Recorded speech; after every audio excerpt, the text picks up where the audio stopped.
Nanokuthi abantu abaningi banakho ukudideka uyabona ukuthi yini njalo igama likaMthandeni uMthandeni igcokama this uMthandeni this uyabona that enjalo uMthandeni ushawa ngepropaganda propaganda engishaya ngayo indala lokho ngafika nje emculweni ngishaba ngayo kwaqala kwathiwa ngiyayitshela mina ngiphakamisa amafastela njengomgqumeli yabo kwathiwa mina ngisho ukuthi nabantu iziningi into eseyikhulunyiwe nje ngami kodwa iyodwa into engiyibongayo kufika kwama YouTube channel ligezile igama lami ngoba ama YouTube channel ayakwazi ukushutha akuveze ukuthi umuntu onjani nokufika kwa TikTok kungisizile kakhulu yabona nje sengiphila impilo ehlukile manje yabona ngiyacela ukuthi ke abantu bangixolele ngiyazi ukuthi noma usumfundisi kodwa abantu akulula ukuthi besheshe bekhole ukuthi lo muntu umfundisi ngempela uma bekwazi umkhephehleli ushaya abantu ngeinduku emakhaya yabona ushayana ngodunkana noma mawukuthi wakwaba inkabi wathiwa kuyanqumana akulula abantu bekhole noma usuphendukile usuyinazaletha usumfundisi waseNazaretha usuyinhlala isuthi ukuthi hayi bantu abami angisazenzi lezi zinto yabona iyaqhubeka lento lokulandelile le nto le until abantu beze bebona ukuthi hayi cha usashintsha ngempela yabona ngimisele ngokuthi ke ukushintsha kwami bafowethu nendlela nje esengenza ngayo izinto ngingadiki bani ngizoqhubeka nje nokuyiphatha kahle nokunihlonipha nokuhlonipha umsebenzi wami lokho ngikwenzela ini ngikwenzela ukuthi nize nikhona ukuthi ngempela umuntu uyakhula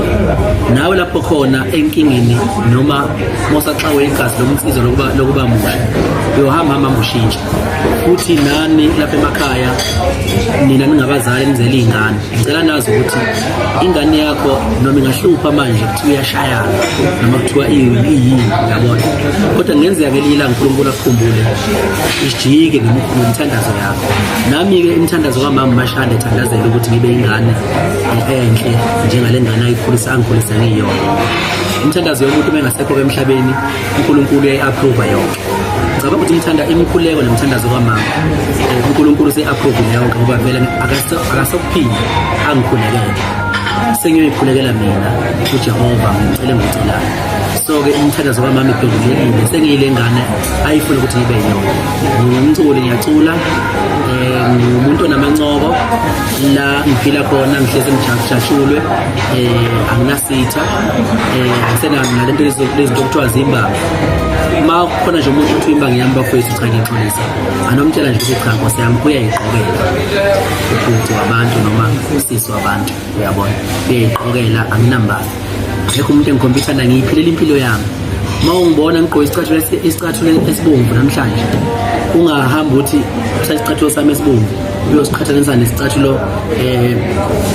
nesicathulo somunye umuntu esilihlaza uyabona uma ungibona ngiphethe ucode 10 welicense namhlanje ungahambe uyobheka ukuthi uba no-code 14 uzoqhathanisa nami ngoba mina ngingumthandeni ngiphila impilo yami ngiyibrand enkulu kaMthandeni SK iyona brand engiyisebenzelayo leyo nengiyisebenzele kanzima yonke leminyaka igcokama elisha igcokama ngiyilona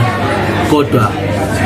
angiselona elisha manje sengiphila isikhathi esiningi isikhathi eside endimeni ibrand yegcokama yohlezi ikhona kodwa ibrand okuyiyona ngicabanga ukuthi isiprofetho nokwakwesikhathi sabazali bami ibrand kaMthandeni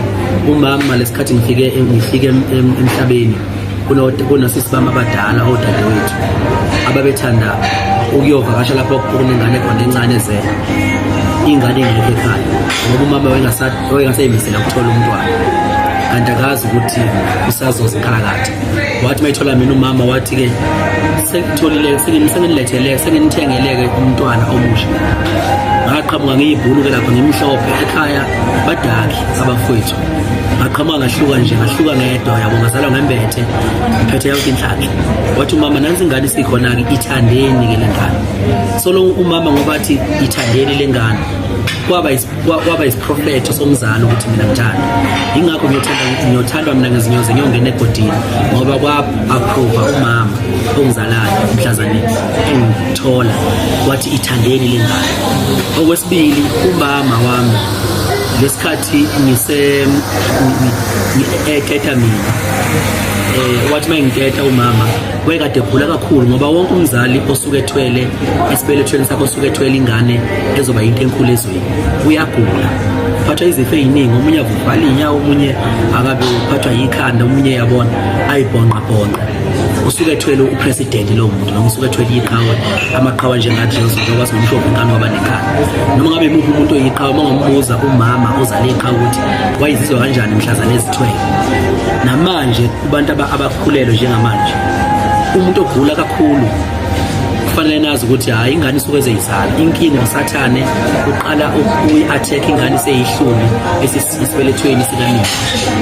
Ingakho kunina-ke egcine affecteke gula, uthola ukuthi ezinye ingane uyasho ukuthi hawu lokhu kwaba lula nje ngathatha kwaba kwathi ibhulukuju ongokhethi, yabona kwaba kwanje ibhulukuju lokhu, yabona. So-ke ma uthe nje ibhulukuju asekuyinto nje, yabo, kodwa ma uzogula umzali wakho agule abe kube nezifo ezimphathayo ekhulele wena usuke ephethe inkalakatha, usuke ephethe iqhawe alithi ngisho even ngisho indlovukazi uNandi waselangeni ethwele ilembe leqama yamalembe ngokhalipha uShaka, ethwele uShaka kwaze kwathiwa unesifo sasihlasele intombi